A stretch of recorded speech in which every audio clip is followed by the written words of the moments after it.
Good morning. I'm hearing some feedback, and apologies, David. I don't know if it's the system or my hearing aids. So hopefully it's just the hearing aids. Good morning and welcome. My name is Layton Peck, and I'm a licensed lay worship leader in this part of the province. And I'm going to do something that I have been getting to do almost every Sunday for the last 5 years, and that's to bring you greetings from the people at Hampton United Church, which is my home congregation. I have been sharing those greetings for the past number of years, so I have been asked to bring you back greetings from the Carlton Kirk United Church in St. John, from the Two Rivers Pastoral Charge, and from Harmony United Church, as well as greetings from United Church Men of the Maritimes and from Music United. It is great to be back home and welcome you here to our service this morning. I don't have any announcements per se. Janet or David, do you have anything that needs to be mentioned?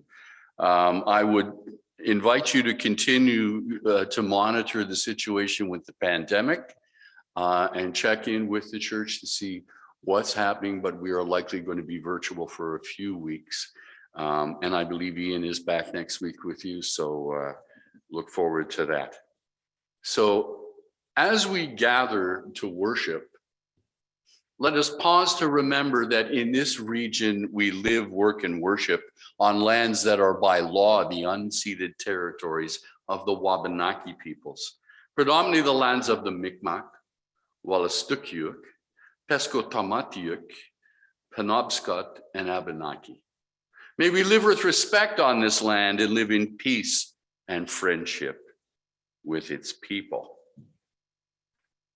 There is a person who did such amazing things, said such wonderful things, that great crowds of people followed him everywhere. One day they asked him, "Who are you?" He said, "I am the light. We light our sacred fire."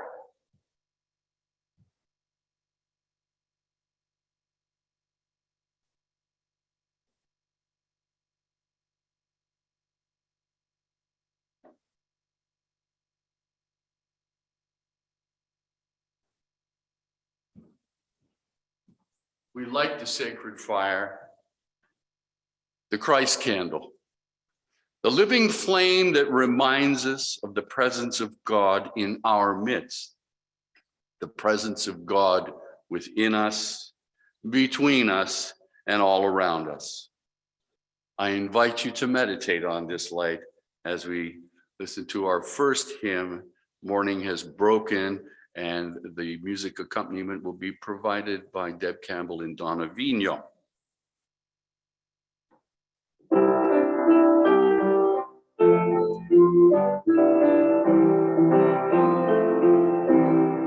Morning has broken like the first morning, blackbird has spoken like the first bird. Praise God and sing, praise for the morning, praise God and sing, fresh from the word. Ours is the sun,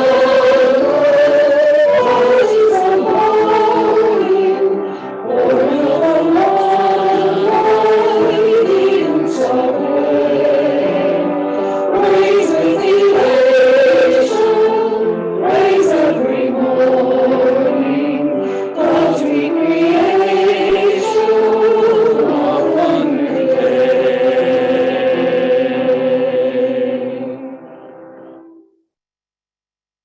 God is with us always and calls us each by name when we pass through difficulties and stress. God is with us and calls us by name when we are discouraged and feel lost and alone. God is with us and calls us by name and heals us. Blessed be to God who knows us and calls us by name. Amen. And let us pray.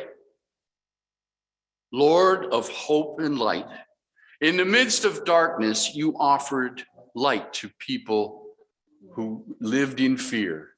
Today, that light comes to us as we celebrate the baptism of the Lord. Open our hearts this day and remind us that you have marked us as people of hope and light. Prepare us to serve you by serving your word. Amen.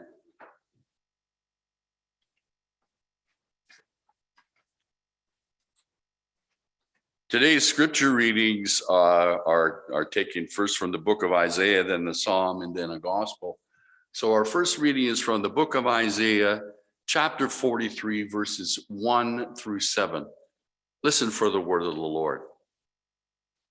But now says the Lord, he who created you, O Jacob, he who formed you, O Israel, do not fear, for I have redeemed you. I have called you by name, and you are mine. When you pass through the waters, I will be with you. And through the rivers, they shall not overwhelm you. When you walk through the fire, you shall not be burned, and the flame shall not consume you. For I am the Lord your God, the Holy One of Israel, your Savior. I give Egypt as your ransom, Ethiopia and Seba in exchange for you, because you are precious in my sight and honored, and I love you. I give people in return for you, nations in exchange for your life.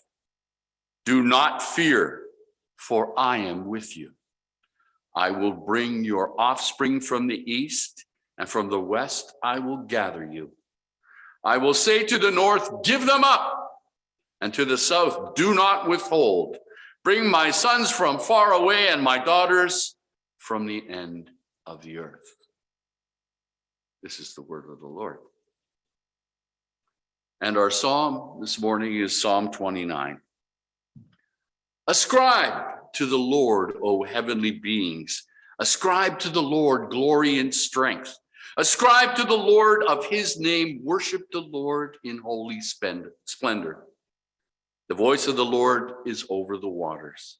The God of glory thunders. The Lord over mighty waters. The voice of the Lord is powerful. The voice of the Lord is full of majesty. The voice of the Lord breaks the cedars. The Lord breaks the cedars of Lebanon. He makes Lebanon skip like a calf and Syrian like a young wild ox. The voice of the Lord flashes forth flames of fire. The voice of the Lord shakes the wilderness. The Lord shakes the wilderness of Kadesh. The voice of the Lord causes the oaks to whirl and strips the forest bare, and his temple all say, glory. The Lord sits enthroned over the flood. The Lord sits enthroned as king forever. May the Lord give strength to his people. May the Lord bless his people with peace. And our gospel lesson today is taken from the book of Luke, chapter 3, verses 15 to 17 and 21 to 22. Listen for the word of the Lord. As the people were filled with expectation and all were questioning in their hearts concerning John, whether he might be the Messiah, John answered them, all of them, by saying, I baptize you with water, but one who is more powerful than I is coming. I am not worthy to untie the thong of his sandals. He will baptize you with the Holy Spirit and fire. His winnowing fork is in his hand to clear his threshing floor and to gather the wheat into his granary. But the chaff he will burn with unquenchable fire.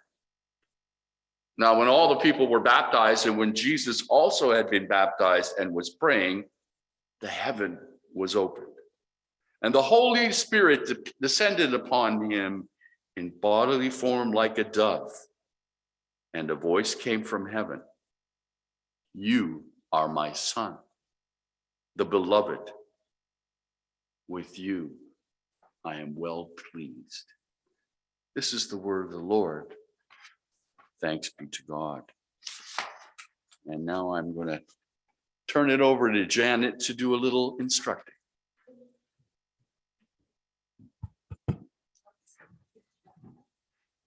Good morning, everybody. Good morning.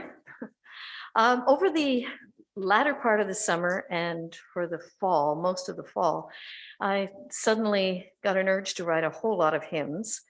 And you may have noticed I've been secretly introducing them every time I'm playing incidental music here.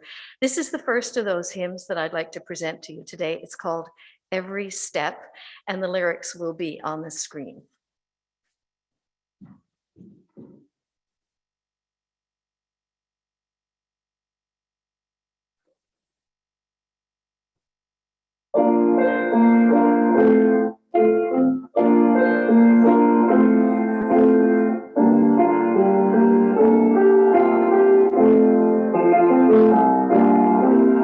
Every step is planted in the way of peace. Every word is shouting your praise. Every gesture tells us of the Spirit's way, and all our dancing brings us home to you. Every step is planted in the way of faith.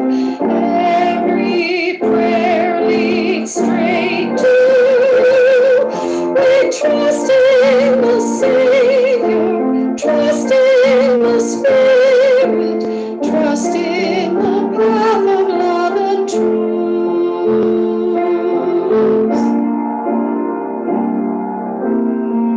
Every whisper tells us of your precious love.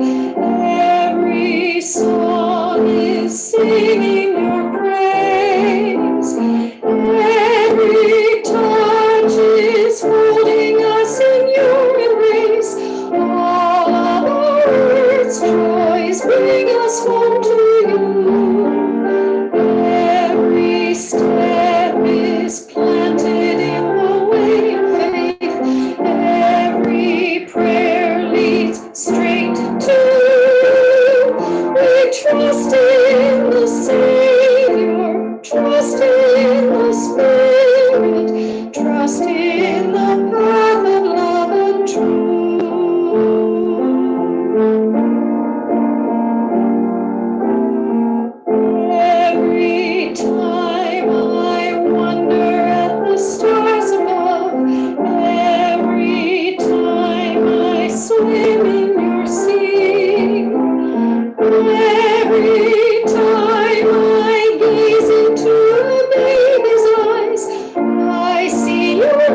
Well, thank you. That was lovely. I look forward to the next introduction. That's great. Well, Janet, you've obviously been inspired and busy during the pandemic, and that's a very positive thing that's come out of it. Thank you for sharing that and for being willing to teach it to us. That's just terrific.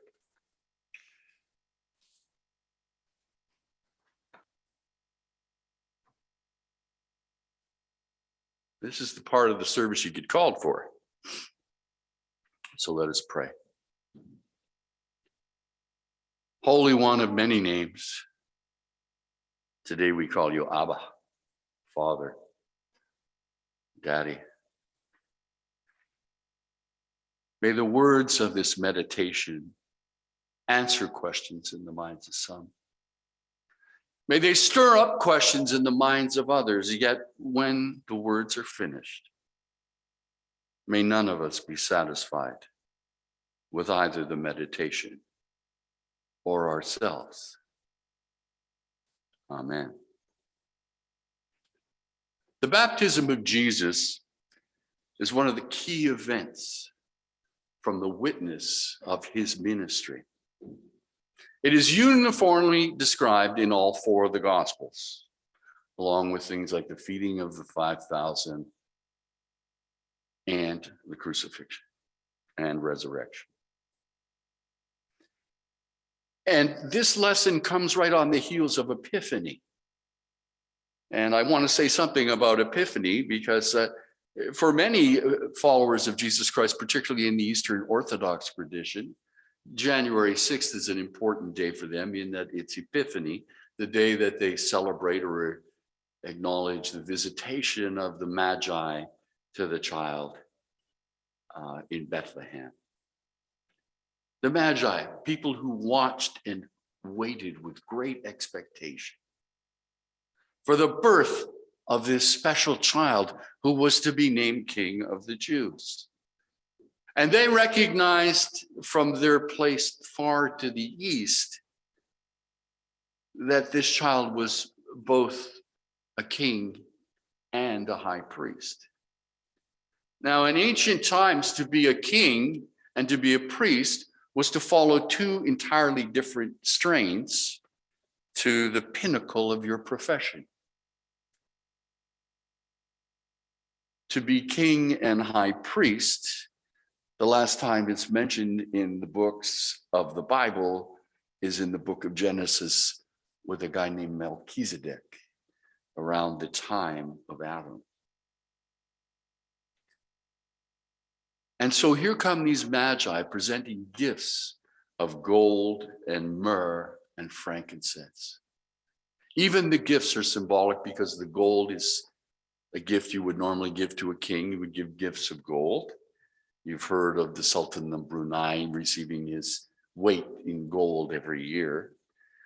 And the second gift was frankincense. Frankincense is something that was burned as an incense in the temple when they were burning the sacrifices. The frankincense kind of added to that overall mystique. But the final gift, of course, was the gift of myrrh, which is the element that was used to prepare the body for burial, because they also knew that this king would die. So how does this all relate to the baptism of Jesus that we're talking about today? Most of the Christmas story begins with the story of Elizabeth and Mary, particularly in the book of Luke. And the connection between the family connection between John the Baptizer and Jesus is made, and it's made very strong. And yet here we have this situation where John has been going through the wilderness, this strange man who eats wild plants named locust and eats wild honey, wears a camel hair shirt, which would be very uncomfortable, and continues to call out the hypocrisies and the corruption of his day by insisting that people repent of their sins and be baptized. So the baptizing of Jesus begins with this act of extreme humility, a chosen one who has been chosen to proclaim the coming of the Messiah, who starts out with the, I am not fit to undo your shoes, let alone baptize you. I'm not worthy. John confesses he is not worthy of performing the act that he was born to perform.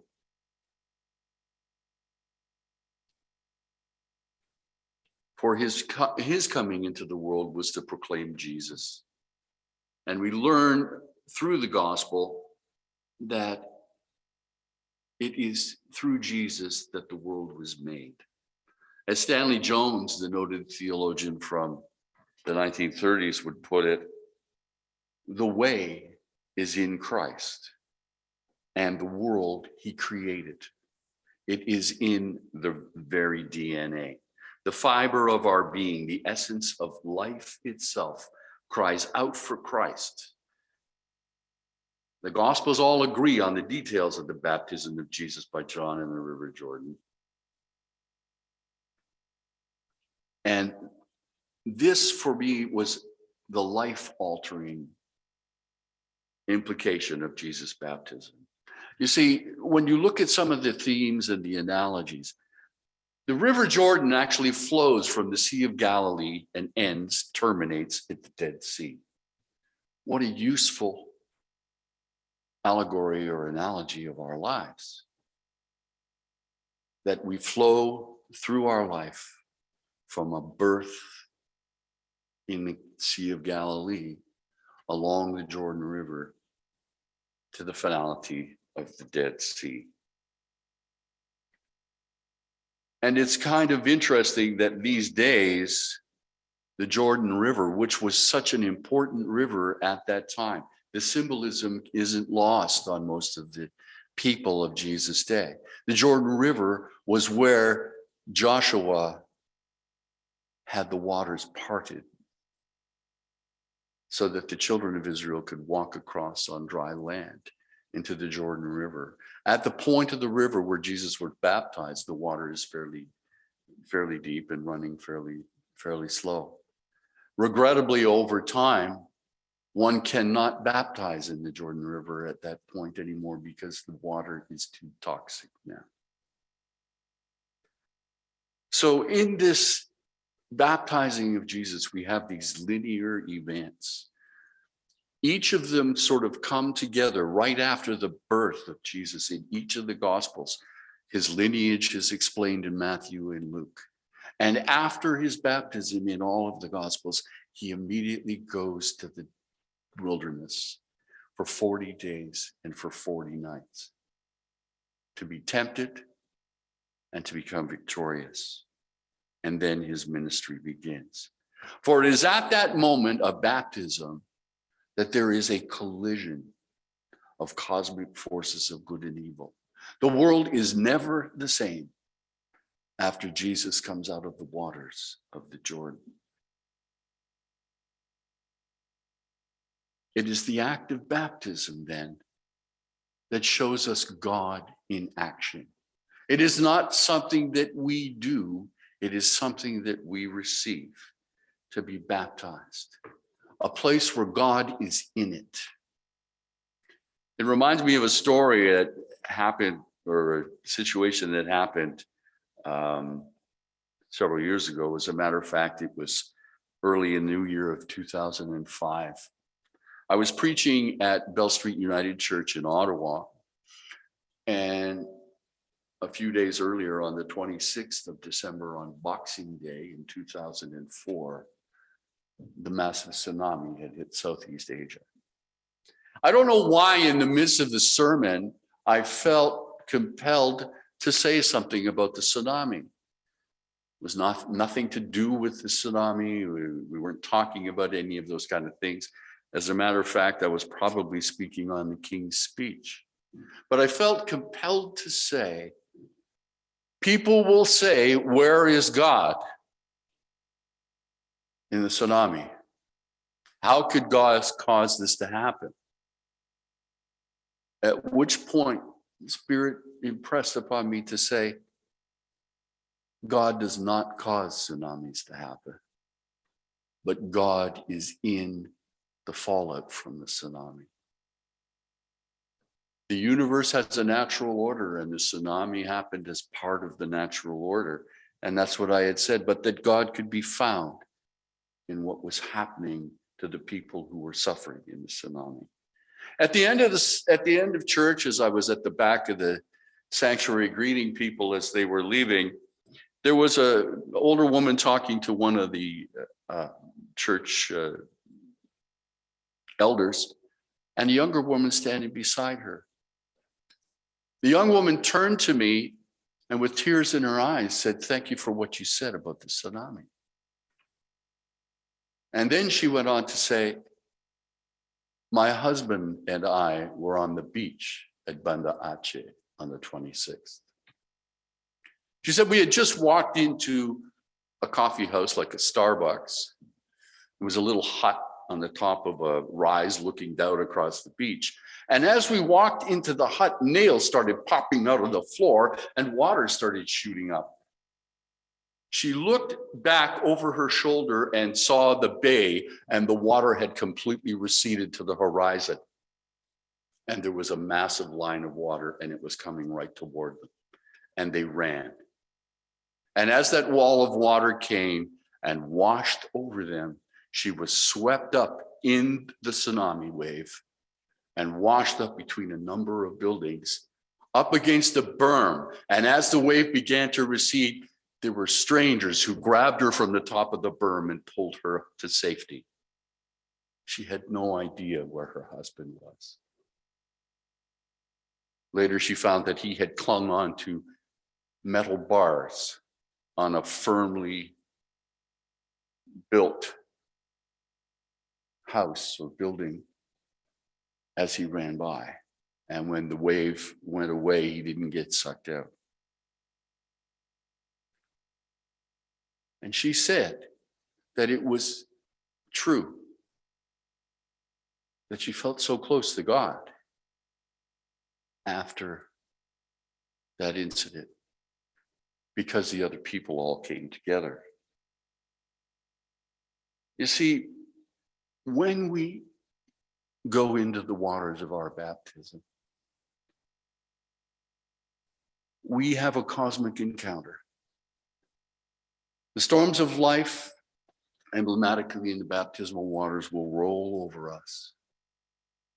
And the promise of baptism for each and every one of us is this: that we have the ability to start over, to begin again,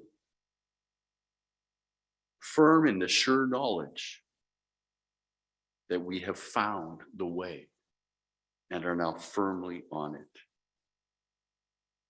And there's a still small voice that says to you and to all who will listen, "Do not fear, for I have redeemed you. I have called you by name. You are mine. When you pass through the waters, I will be with you. And through the rivers, they shall not overwhelm you. When you walk through the fire, you shall not be burned, and the flame shall not consume you. And neither shall the pandemic destroy you. For I am the Lord your God, the Holy One of Israel, your Savior. You are precious in my sight and honored, and I love you. You are my beloved, in whom I am well pleased." Thanks be to God. Amen.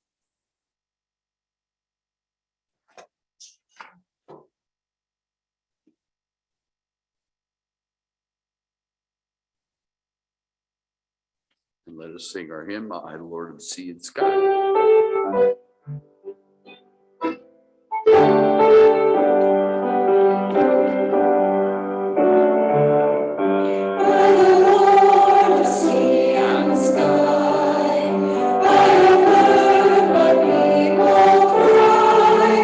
Oh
Thank you, Janet. Now, this is the point where we invite you to make your offering. Since we are in sort of a lockdown mode, we are not taking up an offering this morning, but I do want to point out the importance of us continuing to meet our obligations, our stewardship obligations, and to continue with our tithes and offering. Roy is to be commended at stretching a dollar as far as he can, and your support is well appreciated and very much something that we are very grateful for. So thank you for your continued offerings, and in that regard, we will pray over the offerings we have received this week. Let us pray. Father, unto you we bring the gifts of the fruits of the labors of our hands and the gifts of our hearts. Please accept us and accept our gifts, we pray. In Jesus' name. And now let us pray. God of time and eternity, as this new year stretches before us, we thank you for the time you give us and for all the things that are possible and precious in this gift. We thank you for each new day and its possibilities, for each night, its rest and reflection. We thank you for words of forgiveness and a chance to make a new start, for words of invitation to explore new opportunities. Give us the courage to try something new and the conviction to finish things left over from last year.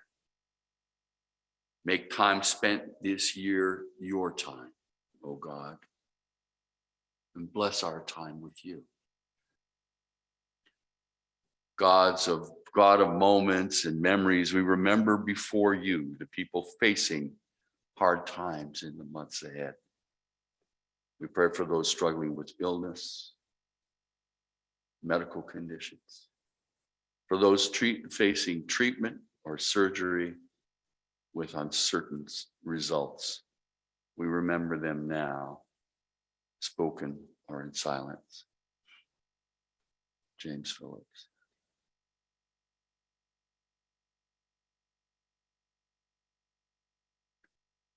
We pray for those who are grieving the loss of dear ones, and for all who remember what used to be, but can no longer be. Melody Smolder.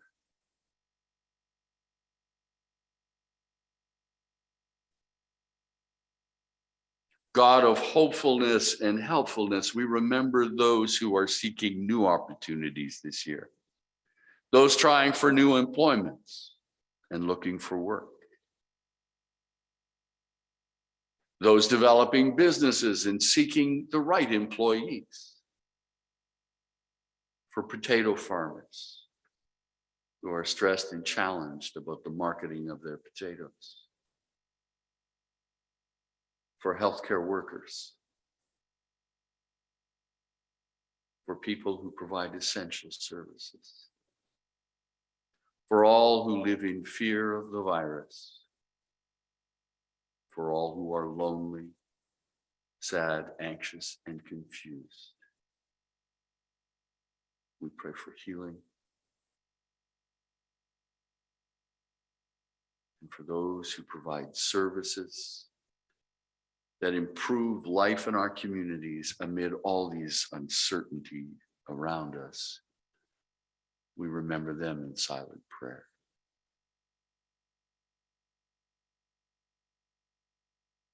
Give us wisdom and perseverance in what we undertake as a congregation, in the face of all the changes in our community.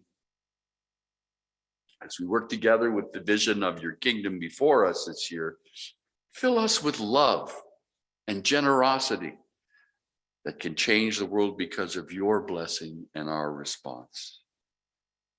We pray we can make a difference even in the most challenging situations, because we are the people of your beloved Christ, a people of the water, in whose name we pray, and who, when asked by his disciples how we should pray, said, when you pray, pray just like this.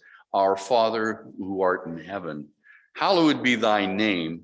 Thy kingdom come, thy will be done on earth as it is in heaven. Give us this day our daily bread, and forgive us our trespasses, as we forgive those who trespass against us. And lead us not into temptation, but deliver us from the evil one. For thine is the kingdom, the power, and the glory forever and ever. Amen.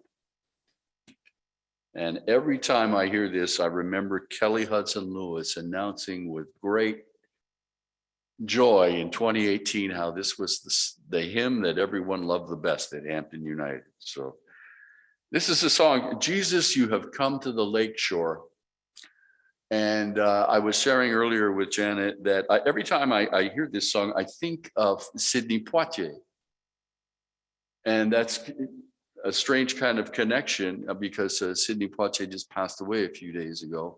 But at the time that this song was written and becoming popular, he had just made a movie called Lilies of the Field. And this just puts me in mind of that, written by a Spanish priest about what it would be like to be called as one of the fishermen. So, Jesus, you have come to the lake shore. Jesus, you have come to the lake shore.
And I also want to acknowledge Deb Campbell and Donna Vigneault for their excellent work as ukuleles on that piece of music.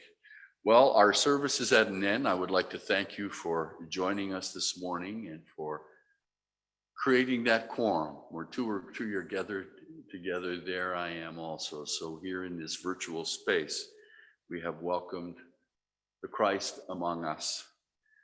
So now go into the world to fulfill your high calling to be a servant of the Lord Jesus Christ, showered in abundant blessings, seeking the reflection of Christ in all you meet, and being a reflection of Christ in all you greet, this day and evermore. Amen.